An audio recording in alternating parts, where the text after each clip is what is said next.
Lapse the steering wheel here. Give me the steering wheel. Hey, steering wheel. Somebody tell him to give it to him. Come on. Whoa. Your leg, my please. Your leg hip. How the f*** is this possible? I'm driving like a grandma. Get that, Ralph? Did you hear me? From the radio. Ralph, acknowledge. Now, come on, close him down and kill him. We've got a lunatic on the track down the interstate. I am so annoyed. Hello and welcome back inside the Part Familiar for podcast number 915. This is Todd. No, Todd, not now! And you know what we do on race weekends. We watch one, then we talk about it. Then we watch one, then we talk about it. Come on, Todd. We do. We talk about the races. And we're going to talk about a race. We're going to talk about the Qatar Grand Prix. We're going to review that. But before doing that, I have to introduce my guest tonight. Wrecked from out of the wasteland. He's bad, he's beautiful, he's crazy. Hello, everybody. This is Paul Charles, the International. Oh, I have breaking news, Paul. This just in. It's Paul Charsley's birthday today. Oh. How about that? Birthdays used to be a good thing to happen. I know. Well, it's always a good thing to have a birthday. But, well, it beats the you know what I'm alternative, saying. right? Yeah. Yeah. I agree with you on that. Yeah. Yep. I just hope I don't get a penalty for anything today. That's all. No, right. My deepest birthday wish is not to get a stop and go. Yeah, exactly. I was wondering if you got anything cool like a Scalextrics set, or did you just get a carton of smokes and a better year at the Charsley house? Hey, smoke up, Johnny! You know? More likely. Yeah. I was hoping Ian would give me a call, when I spoke to him today and just say, hey, you know what, Paul, just GT3 Daytona, how about it? Yeah, give it a But go. no, didn't even mention it. Not a word. And you and Ian are like this. I know. Make it happen, Ian. Well, I think sometimes my old exploits in rental cars may be hurting my chances of being in one of those cars, honestly. And I promise I don't drive that way on the track. Right. In his mind, he's thinking, That's strange. I wonder what's causing all the accidents. he thinks he may have a Maldonado on it. Yes. Yeah. He's seen some antics, let's just put it that way. He has. I'm sure he has. But some of it's unmentionable, of course. Of course. So, well, happy birthday, Paul. Thank you. Yes. And good. here's the good news. You're never going to catch up with me. Yeah, that is. You being much older than me is always a good little joke from me. So I'll always keep going. Yeah, much older. Yes, exactly. Well, hey, we had a Grand Prix this weekend, the Qatar Grand Prix. We're going to review that. I gotta tell you, this weekend, Paul, you know what we had? It's what your aunt on your dad's side, thrice removed, would say was controversy. Yes, would say that. Yes. Speaking to my dad, he was just apoplectic today about the Grand Prix, quite honestly. So, yeah, he's very critical of these folks. Well, as he should be. As he should be after that. That's why I called it the Qatar Grand Prix ruined. But I did a dad joke. I did RUI-end, right? You see what I did there? I do. I know, it's a dad joke. Kids love it. Yeah, Kids love the dad jokes, especially Formula One-centric ones. I know. Some of you are like, what? What did you actually do? What? Yeah. I know. It's crazy. Well, I got out ahead of myself and thought it'd be funny, and then, Grace called me. It was a dad joke, and I agree. Grace always keeping me frosty, that Grace. Yep, always. Well, let's talk about the race, shall we? Let's set the table, do a little formation lap here. Okay, we had the shortened DRS zone, number one. The track has those medium speed corners, very flowing sections, but none of that really played into the exciting racing. No, that was all down to durable hard compounds that lasted the race, allowed them to push, safety cars or lack thereof, and attrition, which made for an exciting race. So we had all of that in play.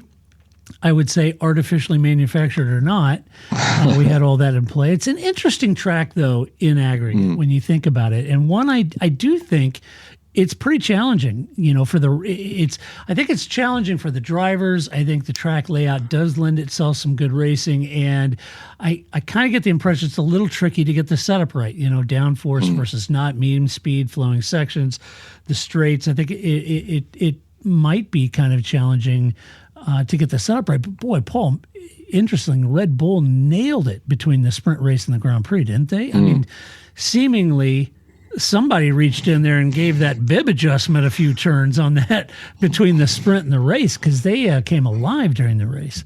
At least one of them did, yeah. Yes, the other was sort of Not good enough, damn it! Not good enough. not good enough. Yeah.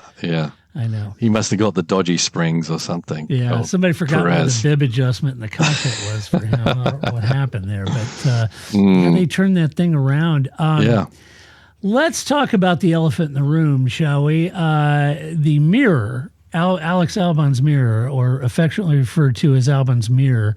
Lando got a penalty for not lifting during yellow flags while the mirror was on track. He got a 10-second stop and go, which was the harshest penalty they could give. But on the flip side of that coin, the race stewards couldn't be bothered to call a safety car out to remove it. So presumably, you get a penalty because it was unsafe for him not to lift in yellows. Yeah. But it wasn't unsafe enough to have a safety car come out and remove it. And I got to think, Paul, you've been around a lot of racetracks. You've seen a lot of debris on racetracks. These cars are going, 180, 200 miles an hour on that straight. And I know that mirror is there, but if somebody hits that mirror, which Bottas did, it ceases to be a mirror and it becomes shards of a death machine in the air, at 200 miles an hour. And I get the fact that a virtual safety car wouldn't have necessarily worked because the cars were all relatively evenly spaced. So that leaves you with a safety car, and it may have seemed like overkill, but in hindsight, what seemed like overkill actually did do some damage in the race. You had Carlos and Lewis both suffering punctures. No telling what happened to Bottas's underbody. It has a bad deal. Yeah, there's so many things wrong with what happened. Obviously, since the Massa incident, if everyone remembers the Massa in the spring, Formula One turned a page on being more sensitive to debris on the track, what damage that can be done if a tire rolls over it and flicks it into a driver and behind them, et cetera, et cetera. So since then, they've been more sensitive. Sometimes you think oversensitive. There's a crisp packet floating around and there's a yellow. Didn't make any sense to me why it was inevitable that someone was going to hit this mirror, and it's inevitable that that mirror gets hit, it turns into shrapnel, and then therefore they're going to have to throw a caution no matter what.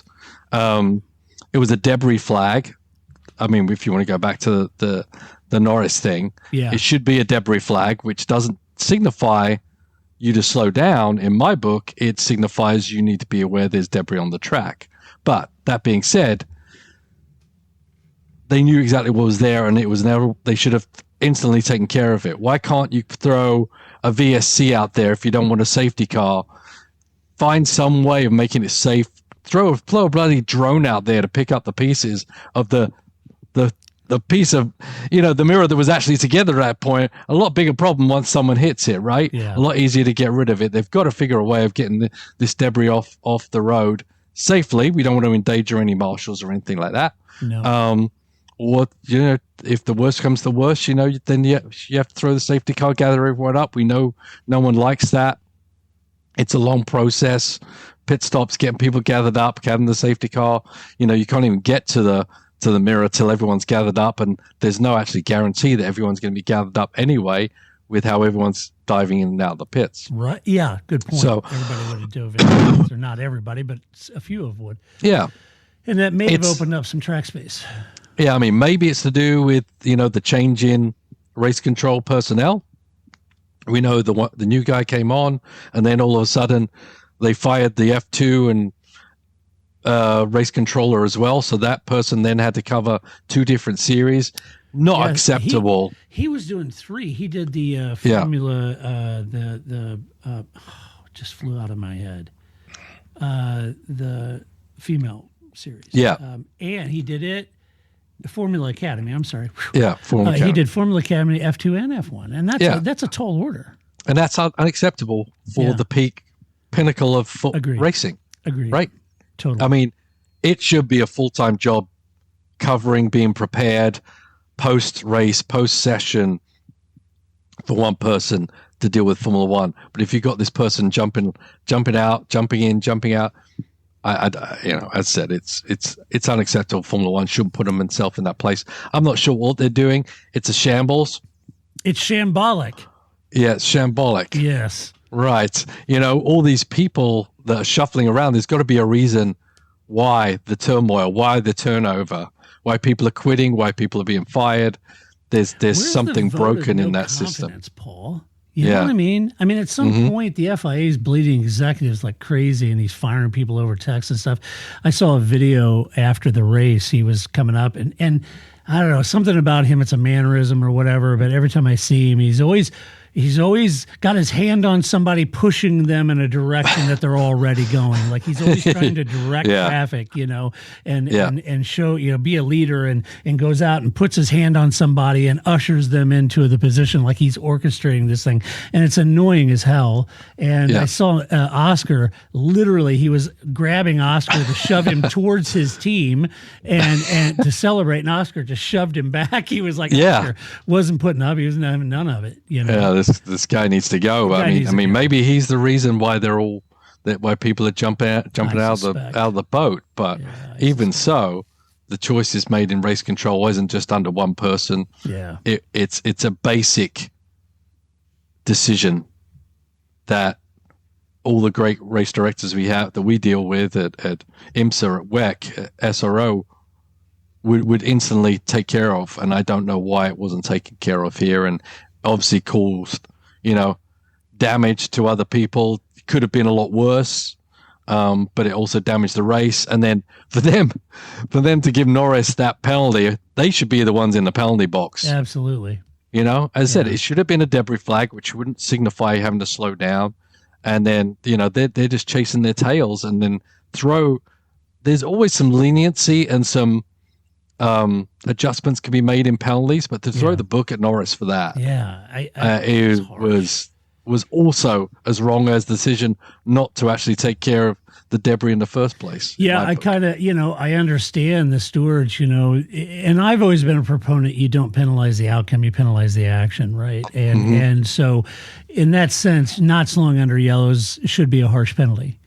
And I understand that's what they're doing. But then contextually, when you look at it, it's like, well, they shouldn't even had to penalize him because a safety car should have been brought out. Right. And, you're damned if you do, damned if you don't. If you bring the safety car out, it impacts, takes a long time to cycle the cars. You would have had fans mad. Oh, it's just a damn mirror and all that kind of thing. And I get all that. But, it's that consistency that we've always been arguing. The safety car is going to benefit some and penalize others. It always does, right? Yeah, and they can't make these decisions based on how's it going to affect someone's race. Exactly. For the most part, from what I know, race control, they try to separate themselves from the race of what's going on. Yeah. What the scenarios are for points and people to try and just make the right decisions for the right reasons. Yeah, and I'm not teeing off on Rui in the new race. I mean, it's a tall order for it is. him, and he shouldn't have been put in that position anyway. No. I'm guessing that the love affair that they had after their first meeting is no longer between he and the drivers. Yeah. And it's a shame because I think this track is a good design. And using the gravel strips now, I think they're showing themselves to work.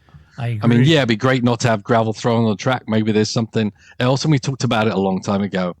Have a strip of something that's a detriment to the speed of the car and control of the car. Maybe there's something different than gravel that could be a bit more slippery that would make it difficult and not throw so much stuff up there. But overall, that's an enhancement that's allowing us to not have to worry about as many track limits penalties, which is always a good thing. But, you throw all this they were throwing penalties out left, right, and center. That is not the way we want to go racing. You need to start being able to supply a race with rules and supply a track that eliminates the need for the stewards to jump in on every single thing that happens on the track. Yeah, I agree. Also, that one spot grid penalty that Max got seemed a bit odd, given that others were just handed a warning. And this led to the big dust up between George and Max, with Max saying that he's never seen someone try to screw over another person as hard as George did in the stewards meeting. And he said that George is fake. He's one way on camera and another way off camera. And he's basically, I have no use for somebody like that. Having said that, I could kind of see that. George probably is the head of the GPDA. He's probably feeling his oats. He's in the steward meeting. He's probably a little nervous about the whole thing, wanting to make sure everybody knew it was Max's fault. Alonso said, "Oh, well, if that's the case, then I'll just rush up on the guy in front of me and claim that I was balked." So Alonso gets it. Max gets it. I will say George is in a bit of a mood this weekend. Did you notice that after the sprint? Yeah. He was complaining that fans would be really disappointed on McLaren orchestrating the results of the sprint too. He kind of made a big issue out of that in the press. Was kind of vocal about that as well. So he seemed to kind of walk into this. Maybe he's a little chuffed. He just won Vegas, but he walked into this a bit of a mood. Yeah, I think he's flexing his muscles a wee bit. Yeah, I do too. We've seen him before in the car. He makes demands on the people, on the drivers. And it's about George. That's something you always admire, right? It's George is trying to.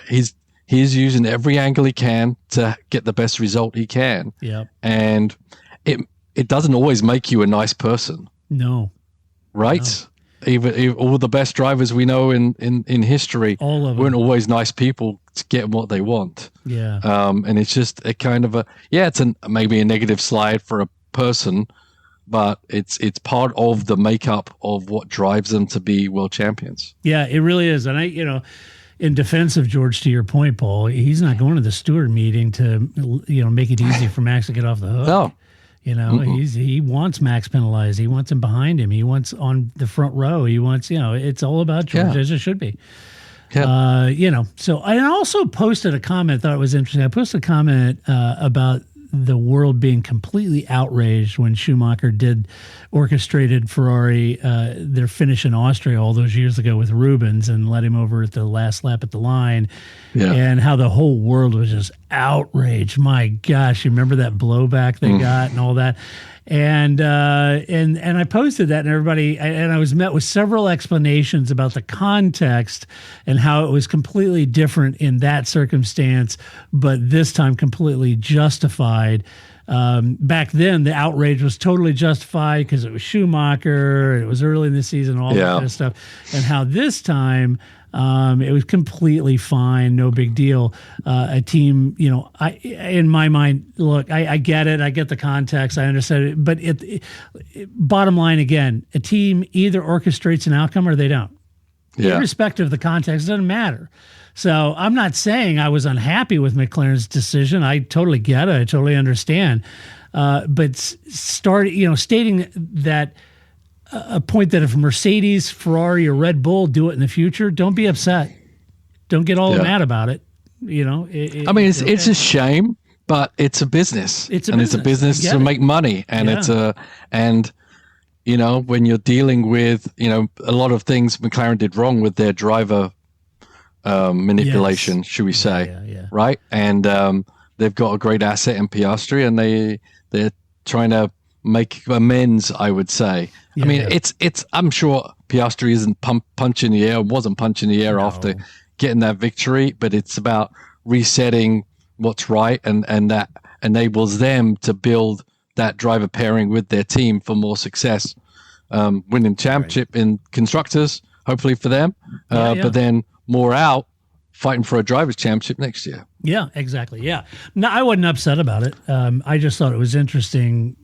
The juxtaposition of the two situations, the global outrage at Ferrari and Schumacher versus, oh, that's awesome, you let Oscar win, that's great, and nobody seemed bothered by it. But anyway, no big deal. Just going forward, don't be bothered if you're not a fan of Ferrari or Red Bull or Mercedes and they do it. You shouldn't be bothered by it. Let's jump into the teams. Red Bull, Sergio Perez. You like my face? You like it? Sergio, a DNF. Max Verstappen took the win. Max got the jump on George at the start, made the pass for the lead, never really looked back. And to be fair, Lando had a very nice move at the beginning too on Max, and I thought he was going to take the lead over Max, but he backed out of it when he got on the outside. Perhaps that's a bit of a learned behavior from Lando. So while many don't like that Max has sharp elbows, maybe that sent a message. I don't know. Although I'd like to believe that Lando backed out of it because he's a smart racer. He knows what's at stake here. He knows, He knows that Max wasn't his battle. It's finishing ahead of the Ferraris. He knows that. That's what's at stake. And Max really had nothing to lose. So he thought, well, Max, he couldn't care less if he, touches me or not. So I think he wisely backed off to consolidate McLaren's points lead over Ferrari. I think that's what he was focused on. Everybody said, oh, see, everybody's afraid of Max. I don't think necessarily that was the case. No, they just know Max. Yeah, they know Max. Yeah. And yes, he's got sharp elbows, and wisely, Lando's a super smart driver. He knows there's more at risk for McLaren, so he backed out. Absolutely. But it was a great race. And again, Paul, they reversed that fortune from the sprint to the race. An amazing job by Red Bull, the team.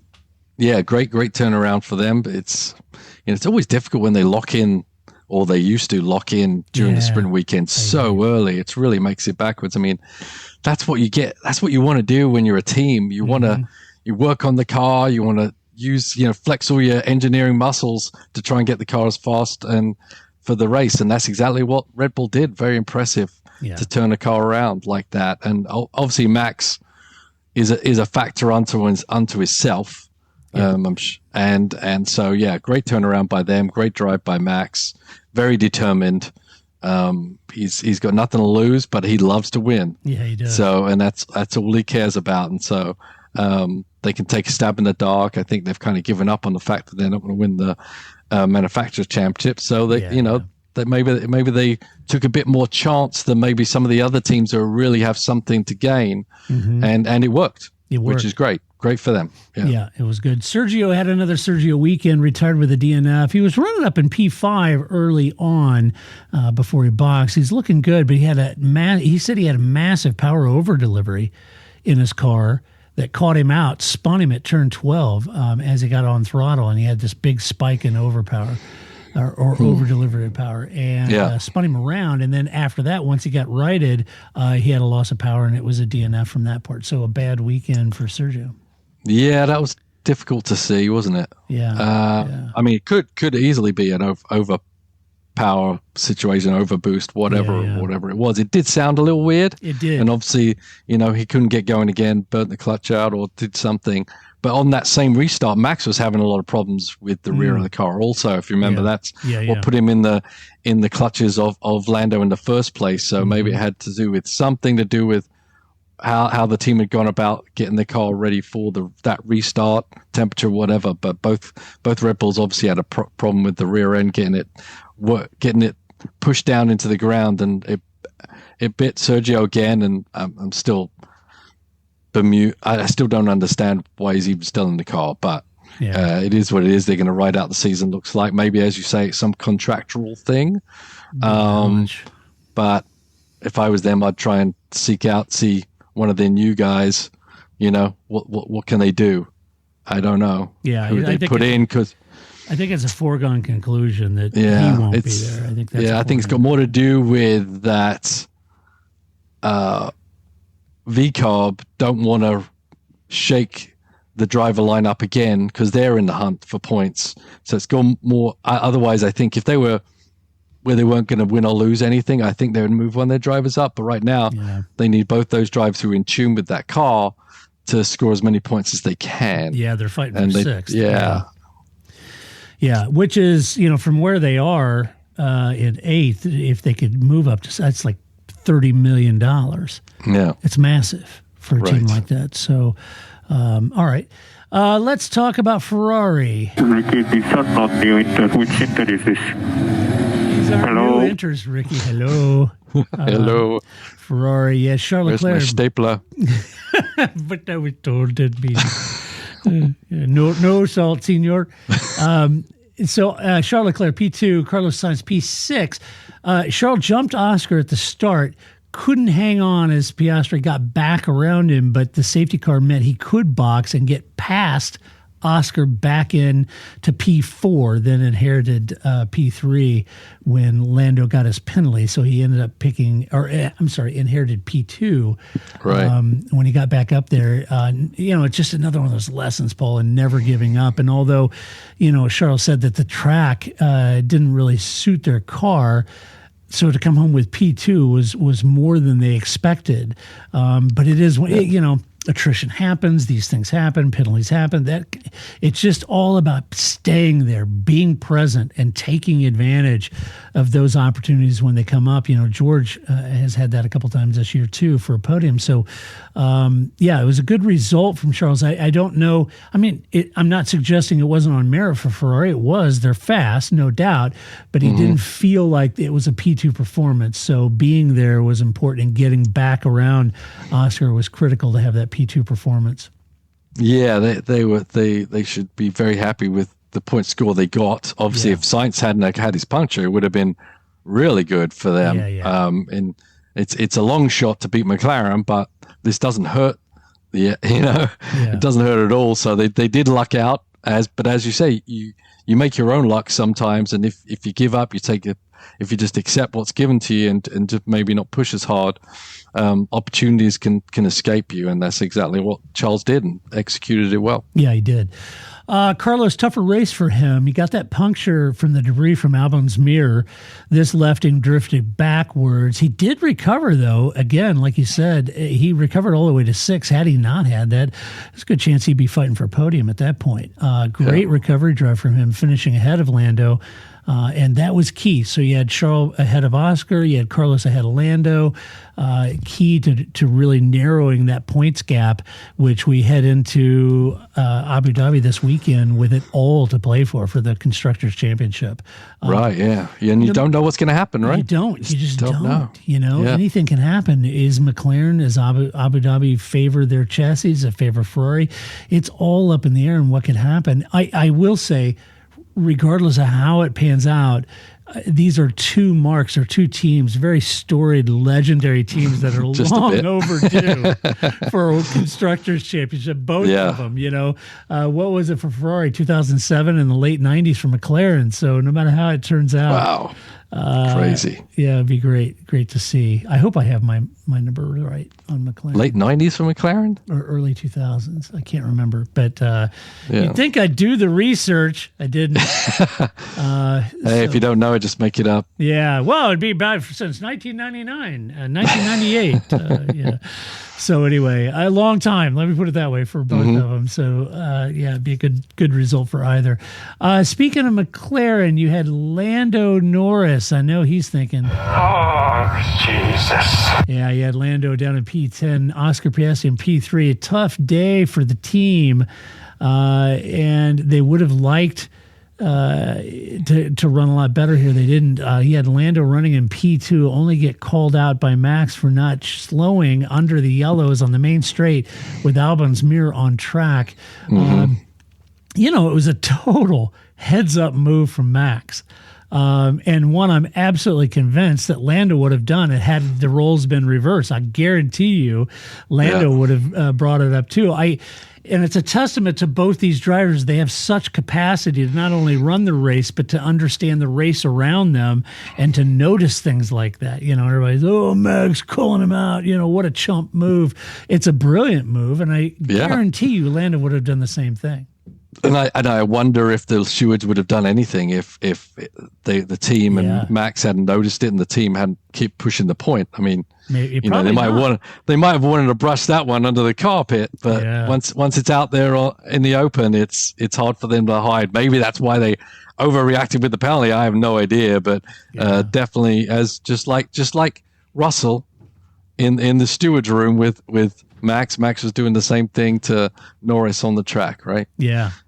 Do everything and think of anything they can to give themselves advantage to make them successful. Exactly. And then he got that harsh penalty, dropped him down to P15, charged his way back up to P10 on fresh tires, spoiled Sauber's dual points finish. That was unfortunate, but made it back for a point and got the fast lap point too. So that was good.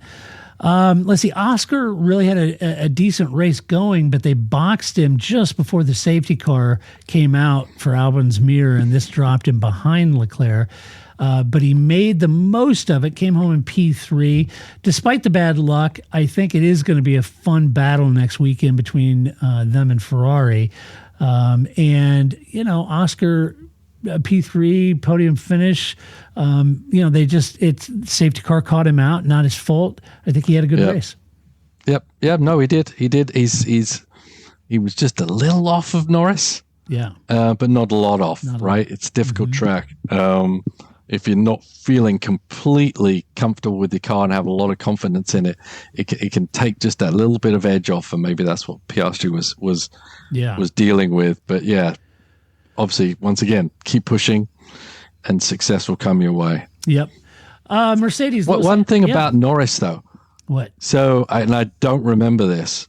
When he came in for his 10-second stop and hold, he put new tires on, because normally, if you get a penalty, you can't do work to the car. You just have to serve the penalty and go.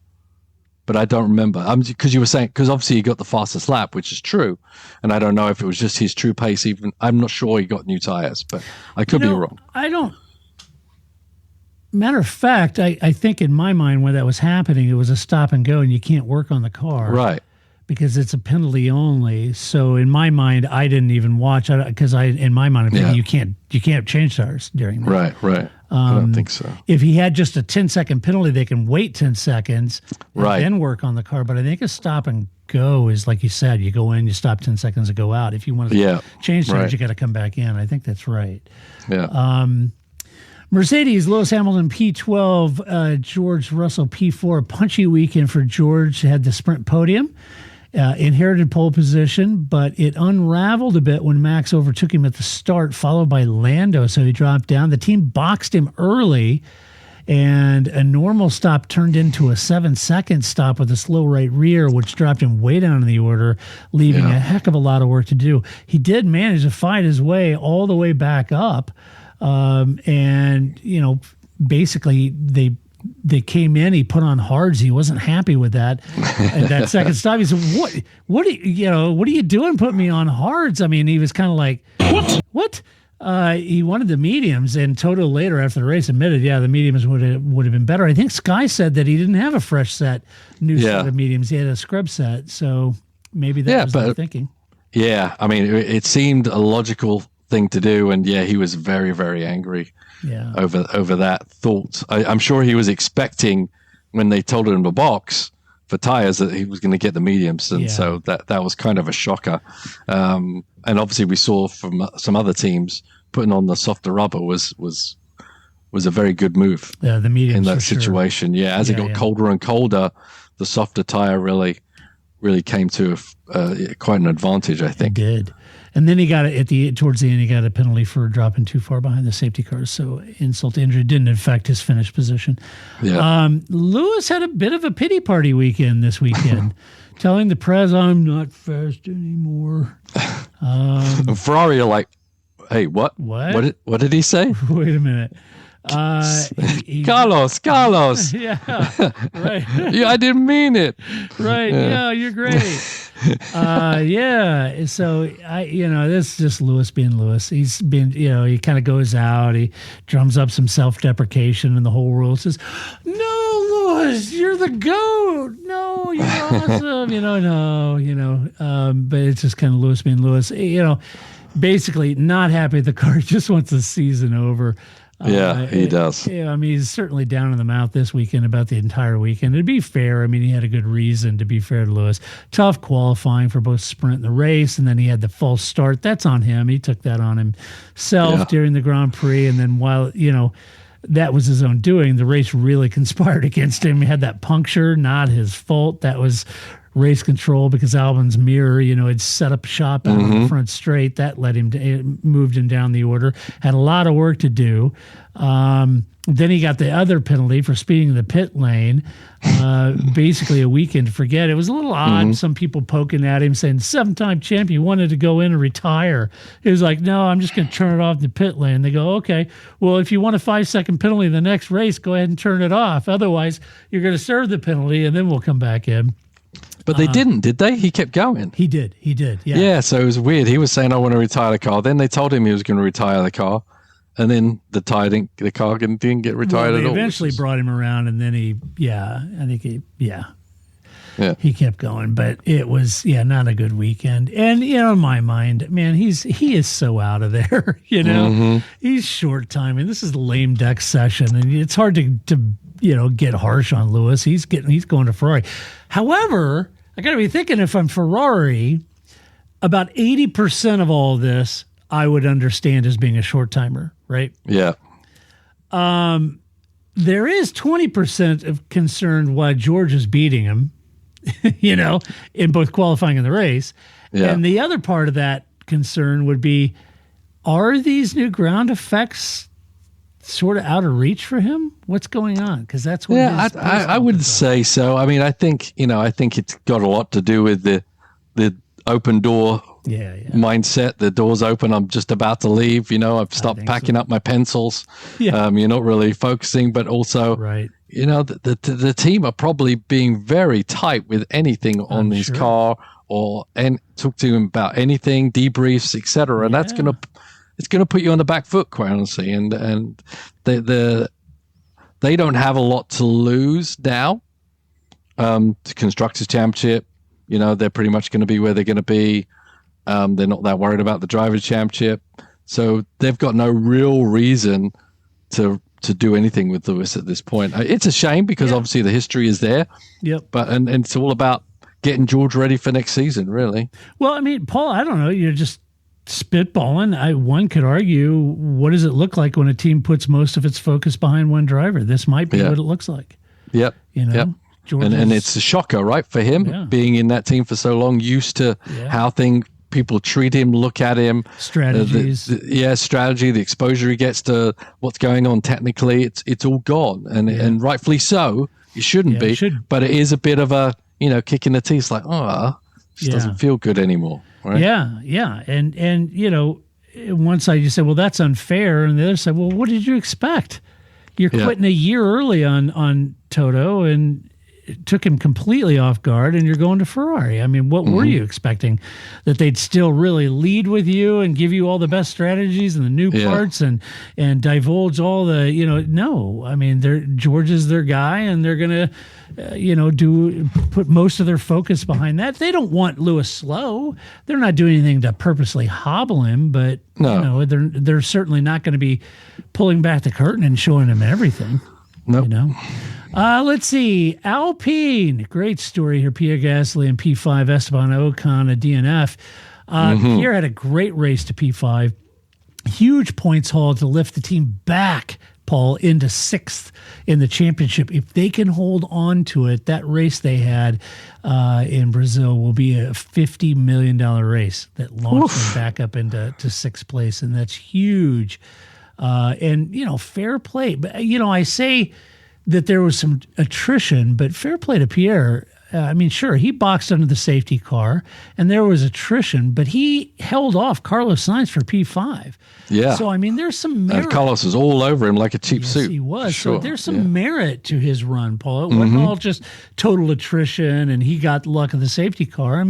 He did a great job holding Carlos off, and Carlos is pretty handy behind the wheel.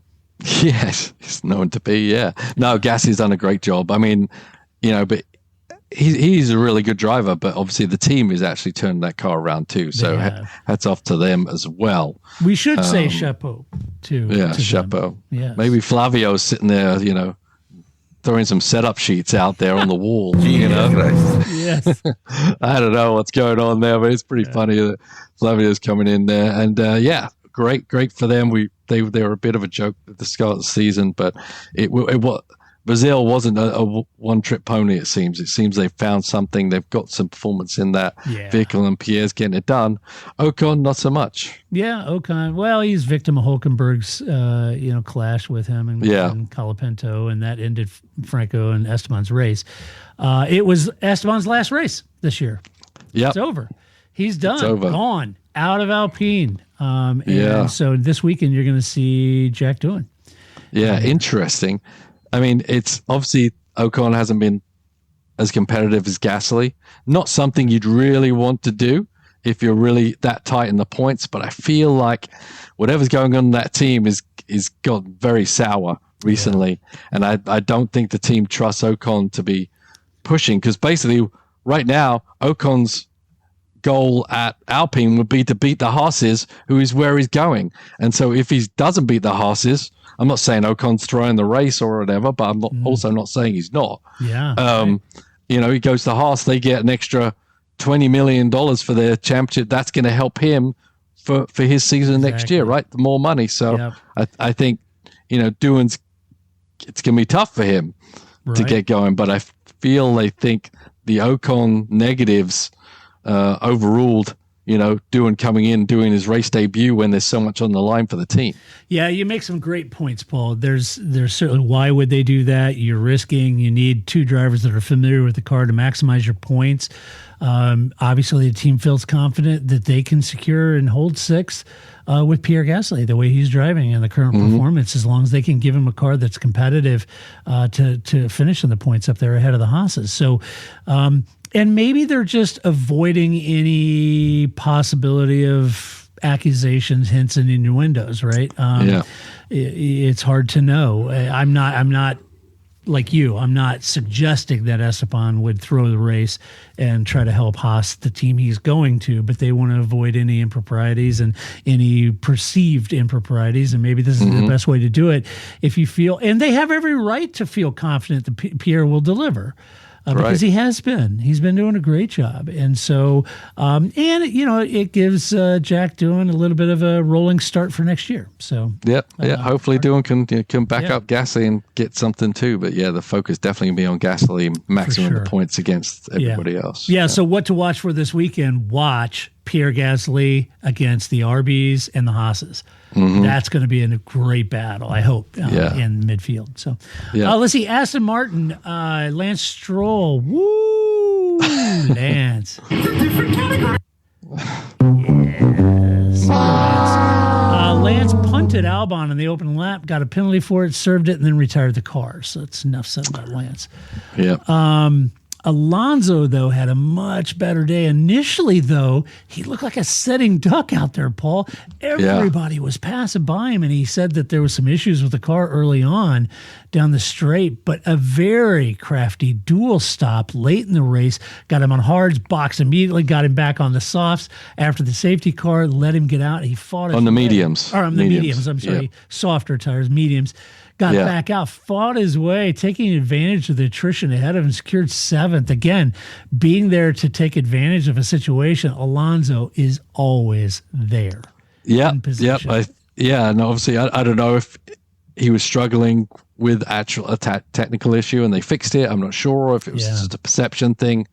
But obviously, it wasn't doing great at the beginning there. He lost a few places due to a mistake as well as just being able to be freight trained. But the move to put the mediums on, probably felt like you just had a fresh shower when you jump in the car and you got those mediums, and everyone else is on the hard, struggling to try and get temperature in them, trying to get performance out of them. And he was able to carve his way up there. It was fun to see, because the team haven't had that much to smile about in recent races. So this was a good turnaround for him and the Aston Martin team. Talk about a turnaround. Big news. Yes, sir. Kick Sauber scored their first point of the year. How about that? What a How great about that? result for them. Yeah. Huge race for Sauber. Zhou Guanyu scores the team's first points of the season, finishes up in P8, thanks to attrition, of course. But, there's some merit. I thought he drove well. Valtteri Bottas drove really well, finished just out of the points. He was running in P10 in the closing laps, but Lando Norris on fresher tires hunted him down and took 10th away from him. But still, to be fair, there was a lot of attrition, agreed, but there was an element of merit to this as Zhou really drove a great race. He had good tire management. It's just great news. Valtteri got caught out by the safety car, and then got overhauled by Lando. And who knows what if he had floor damage from the rear. He did say he got floor damage when Lawson hit him early in the race.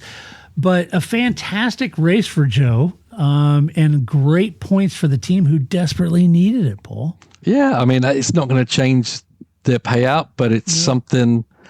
At least they got points because they were the team that couldn't do anything. And most of the time in these reviews, we're going, Sauber, anything? Nothing. No? Okay, let's move on. So it was more competitive here. I guess it's a track that suits the car for whatever reason. Right. And once again, you keep persevering. But I think Zhou was in the mix anyway. He was. And if they weren't in the mix, then they still wouldn't have been in the points. So it did. Yeah. They were competitive enough to take advantage of that attrition, all the cars bumping into each other, etc. But at least the car was lively and in the hunt. Yeah. So good, yeah. Yeah, it was. Let's see. Haas, Nico Hülkenberg, DNF, Kevin Magnussen, P9. Nico had a ragged race, punting Ocon and Colapinto at the start, getting a puncture. Then he boxed. Then he beached it on the restart on mediums after the stop. And that's pretty harsh given he's done a lot of the keeping the team in the hunt for the points. Right, point scoring, he's done a lot for it, right, to keep them in P6. So very tough weekend for him.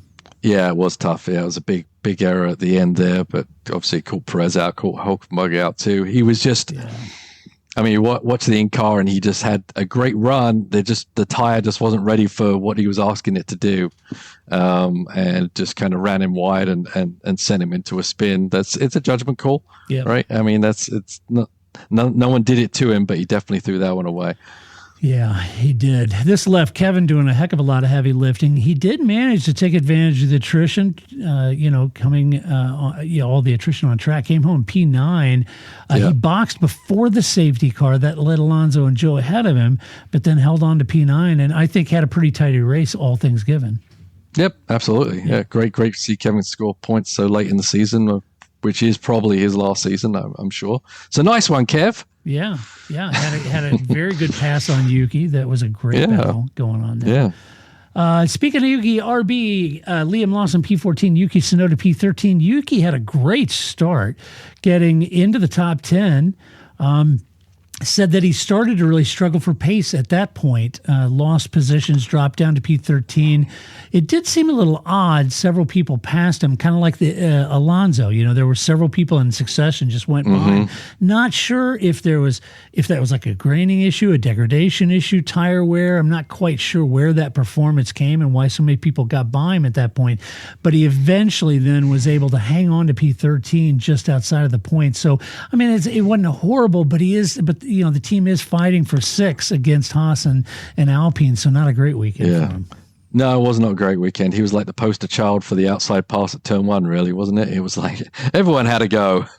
They were just, I don't know, he was trying to hold people off. I don't know if he just wasn't getting the grip coming out of the turn or the car technically was a bit vulnerable at the top end speed, but definitely that outside pass at turn 1, he was just the jam car, and everyone got to, as I said, had a go at it. Which I'm not sure what he was saying in the cockpit, but I'm sure there was a few F-bombs going about this week as well. Right? Yeah, I'm not sure. Definitely wasn't destroying his teammate either, though. So no, not as his deference to do, apparently. Yes, and I will say that Liam had a ragged race too. If I'm honest. He did. I don't. Here's some context for you. he's brand new to F1. You know, he walked in this, and I think maybe he's reminding us of that in the last couple of races. He's down in P14, ragged race, came together with Bottas. He's had some kerfuffles with Perez, getting a little hot under the collar on the radio. So reminding us that, once again, he is a rookie. He's brand new at this. So tough race for RB, although, at the end of the day, they did put the softs on. When he boxed under the second safety car, boy, those softs didn't last long. No, it was the mediums were definitely the way to go. When they put the softs on, and I was counting how many laps they got left, I'm like, oof, you're really rolling the dice here. I don't know what they were. It could have worked. Maybe it was worth a go, but I wasn't very hopeful they were going to last that many laps. Yeah, and they sure didn't. They No. left him down at P14. They wore out pretty quick. Let's see, and then down to finally Williams. You got Alex Albon in P15 without a mirror. You got Franco Colapinto out first lap DNF. So you talk about a threadbare weekend for Williams with Franco out at turn 1. Alex getting punted by Stroll, then lost his mirror, then had that clash with Magnussen that earned him a 10-second penalty for causing a collision.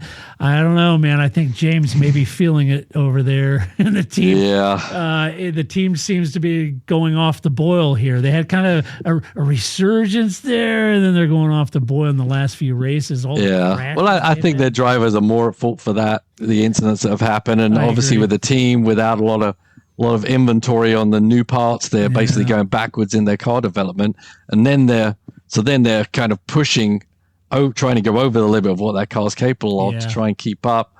Just isn't working. Yeah, James has got his hand full there. He's got a tiger by the tail. Let's see what he can do in the off season. And he keeps saying, well, it isn't really about 2025 or 2026. It's about the new regulations. So, we may limp through 2025. I don't know.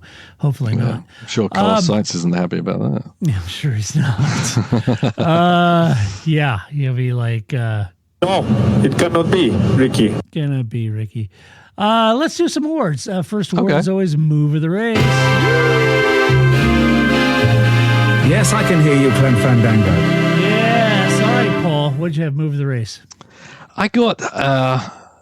I've got a couple. I got that Alonso Aston move with the tires going to mediums. That really changed the outcome of their race, right? They went from pretty much no points to P7 in the points. Yeah, which is significant, right? Yeah, I mean, I don't think they're under any threat, but they do need some good news, and that brought it to them. Yeah, it was. Yeah.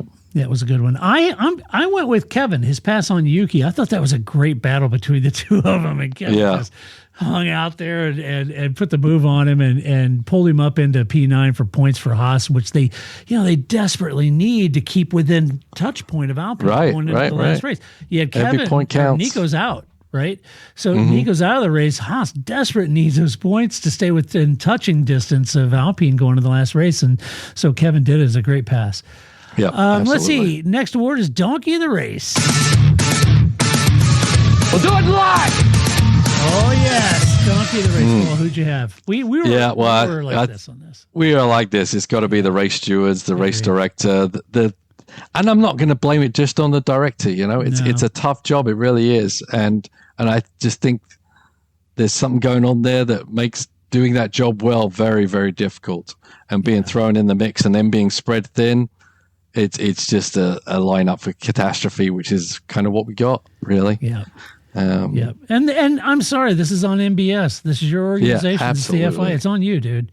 Yeah. You can. And he can't run away and keep saying, well, it's no one else's business. It's everyone's business. It's everyone's business. It's a business. Yeah. He said, well, the drivers want to know what we're doing. It's none of their business. No, it's everyone's business. You're the governing body. That's the role of the governing body. Yeah. And when you're making decisions like this, it becomes everybody's problem. Go ask Stefano if you think it's his business. It's very much. It's their asset, Yeah. So they're spending the money. You're just accepting the money. Right? Yeah. And like you, I'm not blaming Rui. He's put in a very unfair position on this. Tough deal. Finally, we got Drive of the Race. Get in there, Lewis. You like my face? You like it? Yeah. All right, Drive of the Waste. Who'd you got? Sorry, Sergio, you're not winning this one. I'm going to give it to Joe. I mean, we may not be able to give many awards in the future. I don't think it's going to be around it, but one more race. So great, get the car in the points. How many races did we have? 23 races? 20? I can't remember now. 1,000? 100? I don't know, but it's been a long drought, and for them to come up and him be the boy to do it, then good for him. Yeah. Oh, yeah. I had Joe too. Just to mix it up, I'll go with Pierre. I think Pierre had a great race all the way up into fifth place. Great. Also as important. Yeah. Very important for Alpine. Critical for them. And a great job by Pierre. Let's do some mailbag before You got mail. Did you see what Mike Smith asked you? Mike has a question for you, Paul. Okay. He says, during the Las Vegas review, Paul speculated that Mercedes was not hampered by porpoising because Vegas is a low downforce track. I know absolutely zilch about aerodynamics, but I thought the faster a ground effects car goes, the more downforce generated by the air moving beneath the car. To continue the thought, the more downforce generated, the closer the car is to the track, and porpoising becomes more of a problem. Are you saying wing adjustments are more for setting up the floor of the car to make more or less downforce, and less for producing downforce on their own? Any insight you can sprinkle would be greatly appreciated. Always great podcast. Keep up the great work, Paul. Yes. So what the heck are you saying? What Paul? the heck was I saying? And what I'm trying to say is that when you're running less downforce, the release of the downforce isn't as acute, right? It's kind of like trying to set. It's more like setting the car up a compromise for turning with wind. Maybe I'm mumbling on here, but basically because the car wasn't absolutely pushed to the max, pushing down the ground. That once that releases, it releases big, and then the porpoising is quite extreme. When you're not relying on the downforce, or you're not using as much of that percentage of potential downforce, then the ebb and flow or the push and release isn't as acute, and so not as damning, I suppose, if that makes sense. Mm-hmm. It does. Okay. It does. I mean, don't ask me to draw a picture of it, but yes. Yeah, I mean, everything he said is true. I'm just saying that the percentage of downforce is less, so therefore the effect is not as extreme when it releases the downforce. Which then you start getting to downforce, release, downforce, then you start getting this. Yeah. Yeah. Yes. All right. Well, excellent. Yes. Well, Paul, we don't have much time to sit around and pick our nose. We've got a race this weekend in Abu Dhabi, the final race. I mean, we know who the drivers' championship is, but we do not know who the constructors' champion is. So look for that at the very sharp end between Ferrari and McLaren. A long shot, but if Ferrari has a miserable weekend, Red Bull could nip P2, and the constructors, it's a long shot. But anyway, look for that. And then you've got a massive battle going for 6th, 7th, 8th. The delta between that could be upwards of $30 million. That's going to be exciting. Hopefully they focus on that a little bit, because that is going to be good. Yeah. Yeah, it'd be really good. But anyway, let us know what you thought about the Qatar Grand Prix. You can do so by going to theparkformay.com. Share your opinion. Just do it with decorum and civility. As always, a huge thank you to our Patreon supporters. We could not and would not do this podcast without you. And until next weekend, when we come back to talk about the final race of the 2024 season, this is Todd, a.k.a. Negative Camper, saying so long. That's it, man. Game over, man. It's game over. It's not what I feel I've got to prove at all. I don't really want to prove anything. I started as an amateur.